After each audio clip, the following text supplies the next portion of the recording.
వడ్డీ వేధింపుల నుండి సాధారణ పేద ప్రజల్ని బయటికి తీసుకురావడం కోసం కేంద్ర ప్రభుత్వం తీసుకొచ్చింది ముద్రా రుణాలు. ఇదివరకు మనకు తెలుసు, ఇప్పటికి కూడా ఉంటాయి. పొద్దున పూట్ల 90 రూపాయలు ఇచ్చి సాయంత్రం 100 తీసుకోవడం, పొద్దున 900 ఇచ్చి సాయంత్రం 1000 తీసుకోవడం అన్నట్టు.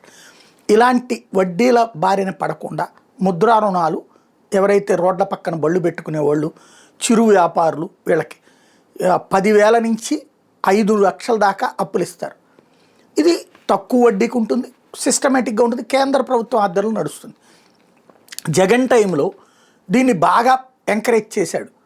ఈ జగన్ అన్న చేయూత పేరుతో దీని మీద వడ్డీ వాళ్ళు కట్టేశాక వడ్డీ ఇతను వెనక్కి వేయడం కూడా చేసుకొచ్చాడు. వాస్తవంగా అప్పుడు ఈ వడ్డీల వేధింపులు లేవు. ఇప్పుడు దాన్ని ముద్రా రుణం అని చెప్పలేదు అతను, కానీ ఇప్పుడు ముద్రా రుణాల్లో వెనకబడిందంటూ సాక్షి ఒక కథనం రాసుకొచ్చింది. ప్రధానమంత్రి ముద్రా యోజన పథకం ద్వారా చిన్న వ్యాపారాలు ప్రారంభించడం లేదా విస్తరించుకోవడానికి కేంద్ర ప్రభుత్వం ఎటువంటి తనఖా లేకుండా రుణాలను అందిస్తోంది.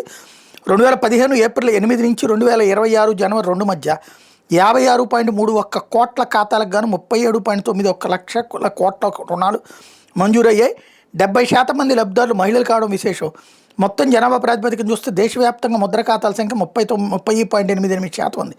అంటే 100 మందికి దాదాపు 40 లోన్లు జారీ అయినట్టు. 39.88%.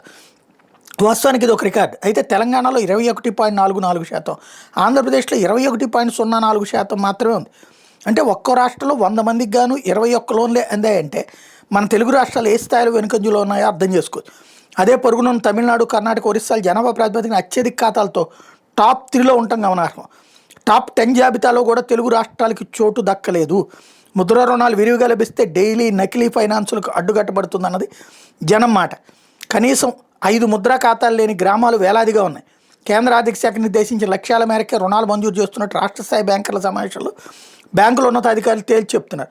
తెలుగు రాష్ట్రాలకు ముద్రా రుణాలు తక్కువగా మంజూరు అవుతున్నాయని పలు సంఘాలు కేంద్ర ప్రభుత్వానికి లేఖలు సమర్పించిన ఫలితం లేకపోయింది.